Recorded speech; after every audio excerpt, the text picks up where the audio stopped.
Alors, comme j'avais fait une première partie de vidéo au niveau du souverainisme, maintenant je vais parler un peu de la vision externe du pays, c'est-à-dire le mondialisme.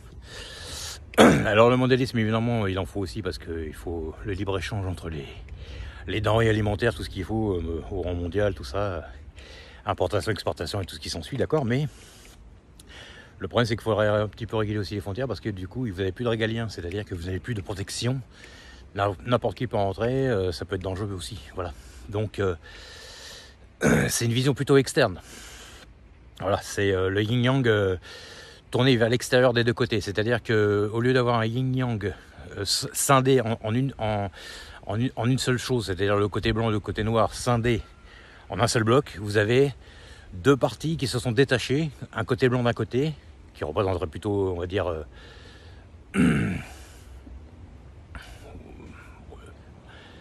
oui, enfin l'externe, quoi.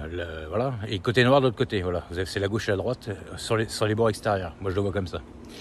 Qui représente plutôt le mondialisme. Et vous avez un bloc au milieu qui fait bloc en un seul yin-yang. Lui qui est plus équilibré pour les deux côtés, moi je trouve. Hein. C'est mon avis personnel, bien sûr. Donc voilà. Alors, vous n'avez plus de priorité nationale. C'est tout le monde qui peut entrer ici, puis que finalement vous sentez. Vous avez l'impression qu'on vous remplace, quoi. De toute façon, c'est la vérité, hein, c'est un peu ça. Hein. Donc,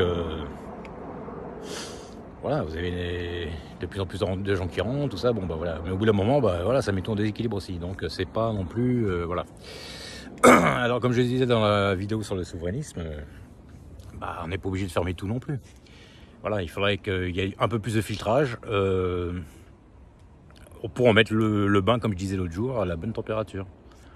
Voilà, en ce moment c'est très chaud parce que voilà, il y a pas mal de problèmes qui sont du côté social, comme qui reflètent aussi le côté qu'il y a de l'autre côté, côté plutôt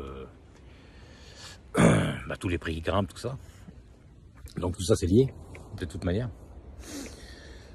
Alors après, évidemment tout le monde est pris dans le mondialisme parce que le mondialisme évidemment. On n'est plus à l'époque non plus d'avant, que je veux dire, voilà, les nouvelles technologies, tout ça, évidemment, ça a un coût, on les paye aussi. Mais c'est un peu tout et son contraire. De toute façon, c'est normal, puisque de toute façon, l'équilibre, c'est tout et son contraire, hein, de toute façon. Mais ça dépend des moments, voilà. Donc, la politique interne souverainiste, c'est le yin-yang attaché, scindé, tourné vers l'intérieur.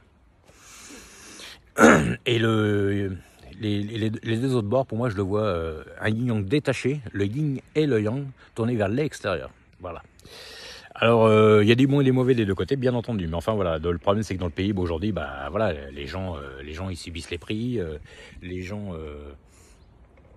voilà, ça crée un déséquilibre partout. Quand un pays n'est plus dirigé par ses propres dirigeants, comme à l'époque dans les années 80, 70, 80, vous aviez un président, voilà, bon, il y avait une sorte de mondialisme aussi, mais c'était pas à ce niveau-là comme aujourd'hui. Voilà, c'est depuis qu'il y a eu les lois, tout ça, que les banques ils ont pris le relais. Voilà. Bon, après ça a toujours été, hein, depuis 1776, ça a toujours été un peu comme ça, mais c'était moins prononcé, c'était moins flagrant, moins prononcé. Voilà, vous aviez une vraie droite, une vraie gauche. Voilà, c'était pas des partis gauche mais droite, droite mais gauche. Voilà, c'est normal que les gens ils comprennent plus trop ce qui se passe. Donc voilà. Voilà, c'est comme le souverainisme, je le vois ça comme quand vous êtes chez vous. Voilà, dans votre appartement, c'est votre vie privée. Donc le pays, c'est à l'intérieur du pays, c'est comme si c'était votre vie privée. Vous êtes à l'intérieur de votre pays, vous vivez votre vie. Voilà. Après, j'ai pas dit que ça devait être la Corée du Nord non plus, hein, bien sûr. Mais voilà. Et puis après, vous avez tout le reste qui est en externe. Voilà, en externe, le mondialisme. Donc le mondialisme, il y a une bonne partie qui est bien aussi, bien sûr. Et puis, comme je disais aussi, les pays sont coalisés pour en cas de guerre, mais voilà, ils sont décisionnaires s'il y a des guerres, mais ils sont aussi décisionnaires si on veut aller attaquer un autre pays. Donc ça peut créer aussi des problèmes. Donc voilà, le mondialisme il a aussi ses limites. Donc moi je pense que c'est mon enjeu d'avoir un pays tourné vers l'intérieur quand même. Quoique de toute façon de la politique extérieure il en faut aussi. Mais enfin voilà. C'était pour expliquer un peu voilà, comment que moi je vois les choses, c'est que je vois les choses comme ça. Je vois le souverainisme avec un yin-yang attaché, tourné vers l'intérieur. C'est comme si vous aviez deux personnes qui se regardaient face à face, quoi, en fait. Et le mondialisme, c'est tourné vers l'extérieur. C'est les deux personnes qui sont dos à dos, en fait. Voilà. Qui sont finalement... qui s'éloignent. Voilà. Donc en fait, c'est des polarités. C'est polarisé. Sur les deux extrêmes, c'est polarisé. D'un côté et de l'autre côté, je vois ça gauche-droite. Et les autres partis... parce que moi, j'ai pas de parti particulier. Parce que je pense que de toute façon, moi, rester dans l'Europe... c'est dangereux aussi. Donc je dirais qu'il y a une autre partie, une autre catégorie de gens. Pour moi, ça serait plutôt la partie qui veut sortir de l'Europe. Je le vois comme un yin-yang attaché au milieu, équilibré. Voilà. À peu près. Allez, ciao les gens, à plus tard.